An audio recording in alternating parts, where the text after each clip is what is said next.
ଯଦି ଆପଣ ନିଜକୁ ଗରିବ ଭାବୁଛନ୍ତି ତ ଭୁଲ ଭାବୁଛନ୍ତି।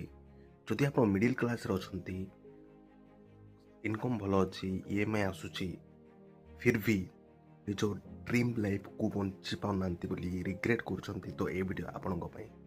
କେମିତି ନିଜ ଡ୍ରିମ୍ ଲାଇଫ୍କୁ ଆଚିଭ୍ କରିପାରିବେ, ନିଜ ଡ୍ରିମ୍ ଫାଷ୍ଟ କ'ଣ ଜାଣନ୍ତୁ, ଆଉ ସେ ଡ୍ରିମ୍କୁ ଆଚିଭ୍ କରିବାର ସଠିକ୍ ୱେ କ'ଣ ପଚାରନ୍ତୁ, ଆଉ ଆପଣଙ୍କ ଫିଲ୍ଡରେ କେଉଁମାନେ ସେ ଡ୍ରିମ୍କୁ ଆପଣଙ୍କ ସେମ୍ କାମ କରି ଆଚିଭ୍ କରିସାରିଛନ୍ତି ପଚାରନ୍ତୁ। ଯଦି ଟଙ୍କାକୁ ବଢ଼ାଇବା ପାଇଁ ଯଦି ଆପଣ କାମ କଲେ, ୱେଲ୍ଥି ହେବା ପାଇଁ କାମ କଲେ, ତ ଲଙ୍ଗ୍ ଟର୍ମ ପାଇଁ କାମ କରିବାକୁ ପଡ଼ିବ। ସମୟ ଲାଗିବ, 5 ଇୟର୍ 10 ଇୟର୍ ଲାଗିପାରେ। ସେତିକି ଇୟର୍ସରେ ଯଦି ଆପଣ ପେସେନ୍ସ ଡେଭଲପ୍ କଲେ ତ ଧନୀ ହେଇପାରିବେ। ୱେଲ୍ଥ ଜେନେରେଟ୍ କରିବା ଏତେ ଇଜି ଥିଲେ ସମସ୍ତେ କରିଦେଇଥାନ୍ତେ, ତ ଆକ୍ଚୁଆଲି ଏଇଟା ଇଜି ନାହିଁ। ଏହା ବୁଝନ୍ତୁ, ଏହା ପାଇଁ ସମୟ ଲାଗେ, ଟାଇମ୍ ଲାଗେ, ପେସେନ୍ସ ଲାଗେ, ଡିସିପ୍ଲିନ୍ ଲାଗେ, କେତେ ଜିନିଷ ସାକ୍ରିଫାଇସ୍ କରିବାକୁ ପଡ଼ିବ। ତ କ'ଣ ସାକ୍ରିଫାଇସ୍ କରିବେ? ସାକ୍ରିଫାଇସ୍ କରିବେ ନିଜ ହ୍ୟାବିଟ୍କୁ, ଖର୍ଚ୍ଚ କରିବା ହ୍ୟାବିଟ୍କୁ। କମ୍ ଯେତିକି ଟଙ୍କା ଇନକମ୍ କରୁଛନ୍ତି ତା 40% ସେଭ୍ କରନ୍ତୁ।